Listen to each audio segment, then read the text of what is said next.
Hello everyone, welcome to NityaCloudtech. Hope all of you are doing good. In this video, we are going to talk about integration runtime, basically type of integration runtime. In our last video, we tried to understand integration runtime. Basically, integration runtime perform the action. All activities, link services, dataset, pipeline uh, run with the help of integration runtime. Basically, work with the help of integration runtime. Now, there are categories of integration runtime: Azure self-hosted and Azure SSIS integration runtime. Let's try to understand where exactly which category will use. So as we are aware and we have discussed in our last video, there are four capabilities which integration runtime or four generally tasks with integration runtime do: data movement, data flow, activity dispatch, and SSIS package execution. Data movement means it helps to move the data from one place to another. Data flow, there is another component in Azure Data Factory. So it also basically run with the help of integration runtime. Activity dispatch basically is it will not run in the Azure, it will run through Azure Data Factory, but it will move into maybe Azure Databricks or Azure Insight based on the service we choose. And SSIS package execution will run on with the help of integration runtime only. Okay. Now, before trying to understand which capability or which runtime category will use which one, let's first try to understand Azure Network.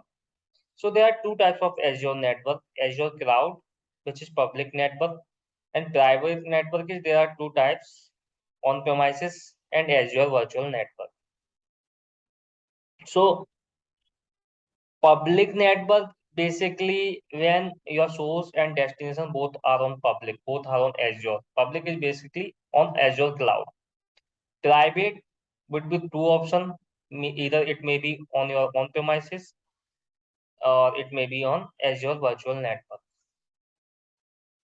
Okay, now what would be the connection possibilities? Maybe your source would be on public, destination would be on private.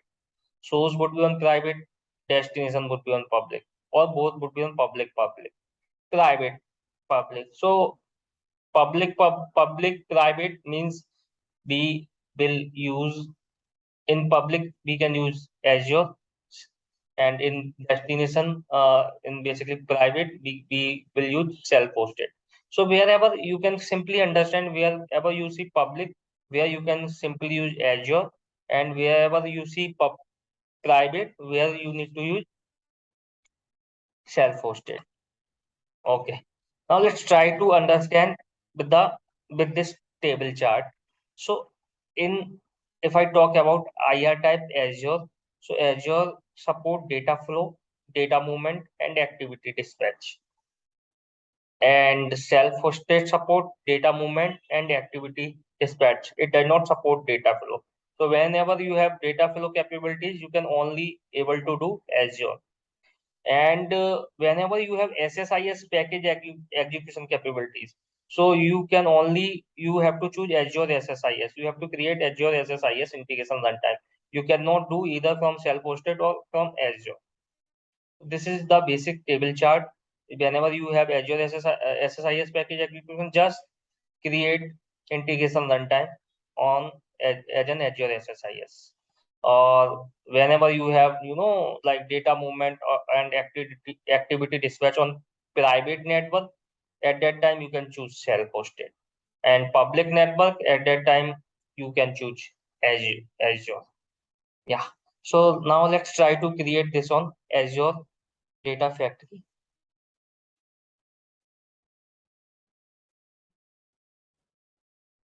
Okay. So if you see, if I click on manage here, it is already here on. So this is auto resolve integration runtime. So this is by default Azure. So by default is Azure only. So what exactly auto resolve integration runtime? If you see here, I have chosen this location East US here. So auto resolve run integration runtime helps us to help this basically package or this ADF to run on nearby East US location, nearby or in the East US data center. If suppose one of the data center fails, so it will run nearby East US data center only. Also, you when you create the this integration runtime, so even in Azure also they also provide you flexibility. Either you can choose auto resolve or you can choose a network as per your comfort. Let's say you are in US nearby US South data center. So you can choose US South data center. So let me create for you so you will better understand. Let's say I have clicked on new and then Azure self-hosted.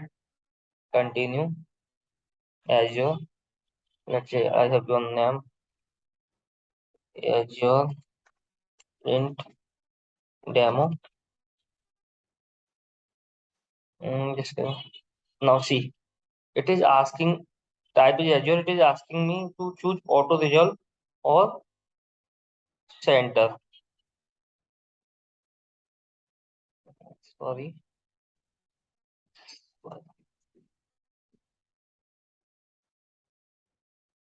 Let's say I have filter East, so Australia East or whatever the service it is, whatever the region it is providing. So I can choose.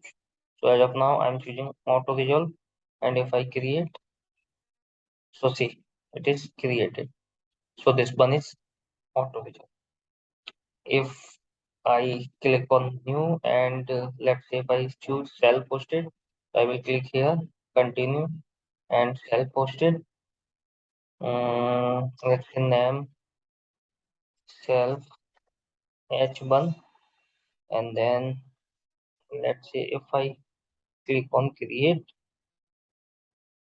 So basically what I need to do, I need to basically run the self-hosted integration either my on premises or Azure virtual network, and then I need to copy this key and paste it there to register this.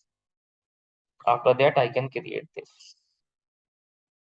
And similarly, I can create the third one if I need to just lift and shift my existing SSIS package. So I can see this. I can basically also in Azure self in this once it is created, I have one more option here, notes. So basically this notes basically show you how many computers are connected and so it will give the notes information. It will or also work as an auto update and the sharing option is basically you can share your uh, packages or share your resources using this option. Yeah, so I hope this would be helpful for you. So this is all about the integration runtime. If you have any question, you can mention in the comment box. Please like and subscribe this video. Thank you everyone.